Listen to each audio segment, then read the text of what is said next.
नमस्कार दोस्तों, मैं अभी हूँ महाराष्ट्र में।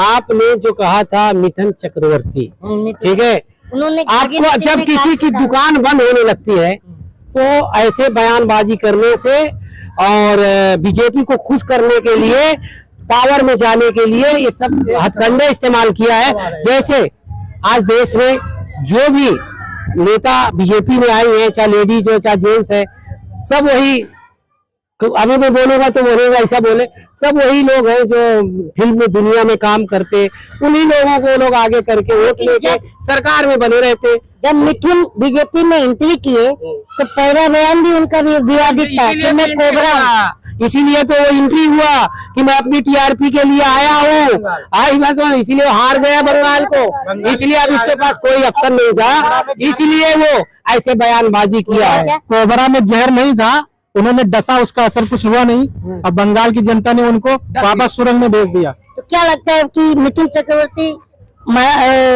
ये 26 में चुनाव आ रहा है तो उसका सीएम कैंडिडेट बीजेपी के बनेंगे? ऐसा तो नहीं, चोरी चकारी करके बन सकते, बाकी तो ऐसा बनी नहीं। ऐसे बयानबाजी से तो बिल्कुल नहीं बन सकते जो इनकी बयानबाजी इस तरह की है।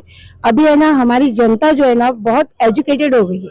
तो क्या लगता है आपको कि बीजेपी में जो नफरती बयान देता है उसे बीजेपी बहुत ज्यादा प्रमोट करती है? एक वो टीआरपी, लेकिन मेरे को गिरिराज सिंह भी घूम रहे हैं। एक बात बताइए, कभी आपने ये देखा है बीजेपी वाले कभी ऐसे बात करते हैं कि नौजवान को हम लोग जॉब दिलाएंगे?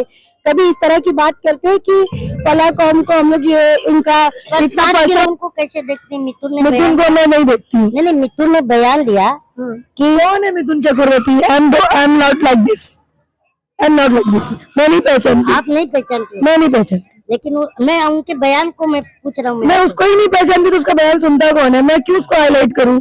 वो है कौन? वो आपको मिथुन चक्रवर्ती हीरो है, एक्टर है, होगा उसके लिए, जिसके लिए वो है, हमारे लिए वो जीरो है।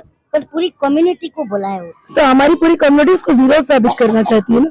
तो है कौन? मैं उसकी बात क्यों करके उसको मैं पॉपुलर क्यों करूँ?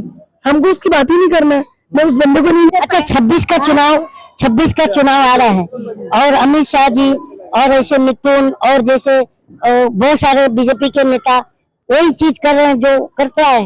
तो अगर मान लीजिए कि एक संवैधानिक पद पर बैठा गृह मंत्री मंच पर बैठता है और वहां से किसी धर्म विशेष को काट करके नदी में डालने की बात एक अभिनेता करता है, इसको आप कैसे देखती हैं?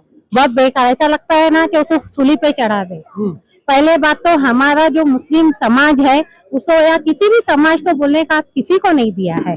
हमारे जो उन्होंने जो अवार्ड साहब सेकुलर पर्सन है, उन्होंने अवार्ड साहब की बात करें आपने, तो अवार्ड साहब ने अभी एक बुजुर्ग ट्रेन में मारे गए थे, तो उनका जो है पुलिस ने भी लिपापोती वाली धाराएं लगाई, फिर बीच में आपके नेता अवार्ड साहब आते हैं और फिर वो धारा बदली जाती है, उनको बुजुर्ग को इंसाफ मिलता है। तो आप उनको कैसे देखते हैं? ये अच्छी बात है, ये हमारे बुजुर्ग के में यही तो सेकुलर सोच है ना। हम अगर सेकुलरिज्म के साथ में है तो सेकुलर सोच इसी को बोलते हैं कि उसमें मजहब धर्म नहीं देखा जाता है। अगर सेकुलर है तो हमारे के लिए